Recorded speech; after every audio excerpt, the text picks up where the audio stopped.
Welcome to Water Nerds, where, you guessed it, nerds talk about water. I'm Dr. Eric Roy, HydroReef's founder and chief scientist. And I'm Annalise Dijak, HydroReef's head of policy.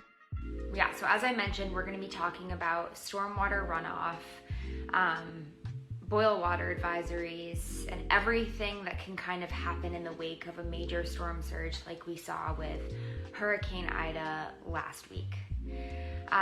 So when we're talking about stormwater runoff, it's really all of the water after a major storm event or snow melt, whatever it is, flowing water that travels across the surface of the earth, whether it's paved sidewalks or roads, buildings even, or even just like your front yard.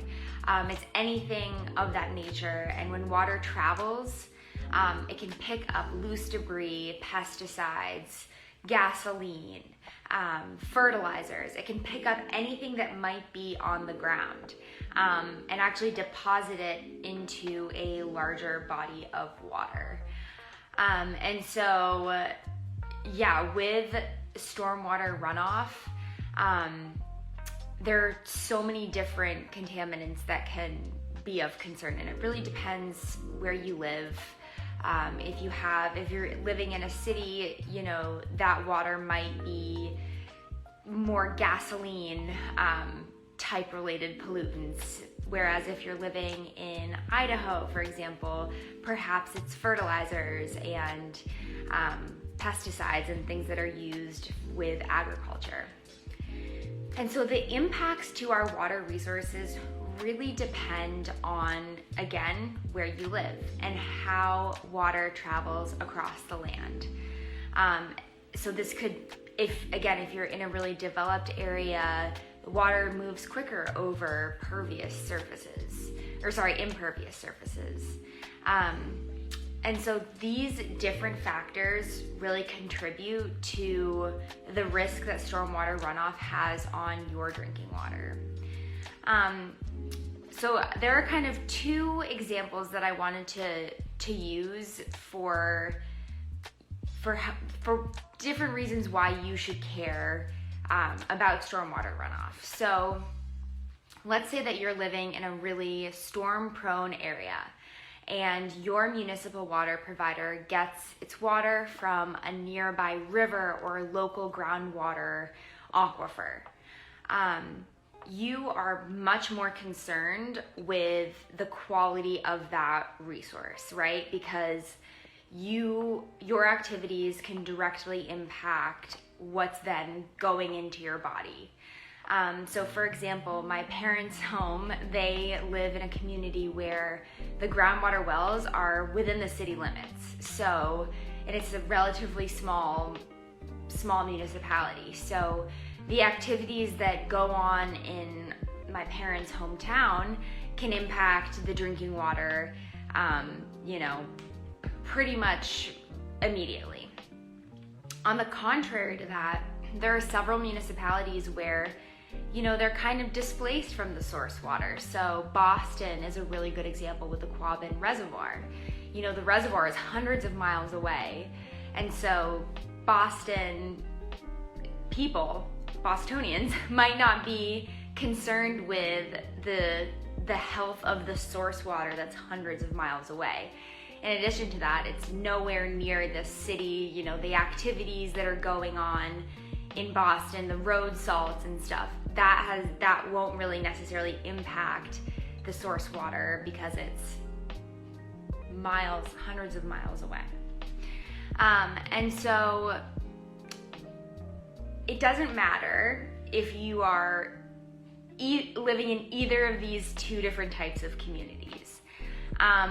Both become extremely susceptible to pollution when the water infrastructure is damaged in a municipality. So when a storm surge comes through, utilities are typically the first to, quote, go offline, which means they either experience an outage or they're unable to do the duty that they've been assigned. So whether it's, an electricity line that goes down, or a water main is damaged, or there's like an influx of water that the treatment plant isn't able to treat. Utilities are the most susceptible to these storm surges. So it doesn't matter if you live in a small municipality or a large city, you can become susceptible to these damages just based on the structure of your utilities and the pipes that deliver water throughout. And so one of the things that we wanted to talk about is boil water advisories, which if you haven't experienced in your municipality, you're pretty lucky because they can be quite a pain.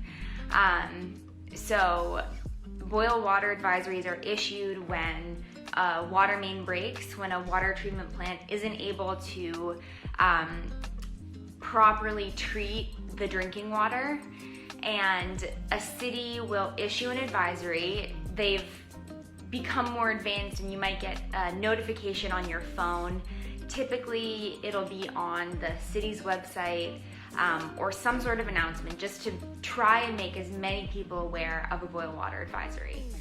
And so you must boil your water before drinking, cooking, brushing your teeth, anything of that nature, before using it. And so the CDC recommends that you boil your water for 1 to 3 minutes to kill off things like E. coli and other bacteria that could have gotten into the water from either a broken water line or even backflow from a sewage treatment plant that could have perhaps entered a drinking water source. So I've kind of given a 30,000 foot view of like how these major storm events could impact water resources in practice. But I thought it was important to kind of give examples of how Ida actually impacted drinking water and other water resources. And so with Hurricane Ida, so many communities on the East Coast experienced boil water advisories. And in Louisiana alone, 17 parishes were under boil water advisories in the matter of a week. And Jersey City and Hoboken, New Jersey were both under boil water advisories that lasted over a week as well. And so these are millions of people that we're talking about that were required to boil their water before, giving formula to their infant. Like this is a very real thing. Millions of people were just forced to do this just last week. So I think another really good example is the Chesapeake Bay, which,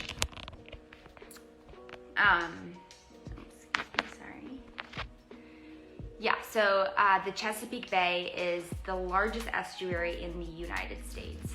And I'm gonna try to get all of these states, maybe I'll have to look, but Delaware, Maryland, New York, Pennsylvania, Virginia, West Virginia, and DC are all part of the Chesapeake Bay watershed. So it's this massive conglomerate of tributaries and rivers and streams, and basically all of that storm water ends up in the watershed. So whether it's making its way to the Chesapeake Bay, it's all in the overall Chesapeake Bay watershed. And so, like I mentioned earlier, stormwater runoff contains various types of pollutants. The largest problem in the Chesapeake Bay is, of course, fertilizers and phosphorus, which can create hypoxia and really severe conditions for fish and deoxygenating the water. So this is a different issue than drinking water, but I still felt like it was important to highlight. So with the Chesapeake Bay, after Hurricane Ida, 200 cubic feet of polluted water was entering the bay every second. And for a bit more context, this is 2.2 Olympic-sized swimming pools every single second that was entering the Chesapeake Bay. And so because the bay already has all of these problems with pollution, this exacerbated it even more. And now communities are gonna have to do testing to make sure that the water is safe for swimming, fishing, recreation, and whatever else. And I also wanted to highlight another kind of industry that was impacted by Ida, and it's an industry that involves, again, a really important water resource, the Narragansett Bay in Rhode Island. And so the Rhode Island Department of Environmental Management actually halted shellfish harvesting until the end of this week, so September 12th. Because of the excessive rain and because of the potential for contamination in this particular bay. And so that is 2 full weeks of this really important fishing season in New England, and that's real money for Rhode Island. So now we're talking about the local economy. And so, yeah, these were just kind of some examples that I wanted to highlight today. And if you're living on the East Coast, maybe do a quick Google search of, how Ida may have impacted water resources in your area. And if you need help identifying this, then you can feel free to DM us or email us at hello@hydroweave.com. But I think the moral of the story is that stormwater runoff can impact drinking water, water resources, and even the economy. So it's really important that we learn about how to reduce stormwater runoff and really what we can do about these major storm surges that are only increasing with climate change. So, as always, you can ask us questions at our Instagram. You can go to our website, hydroweave.com, and use our live chat feature. You can also email us at hello@hydroweave.com. We love answering these types of questions. And so feel free to ask away. We're happy to be a resource for you. So I hope that everyone found this helpful. And yeah, I hope everyone has a great rest of the week, and we will see you next Wednesday. So thank you so much. Have a good one.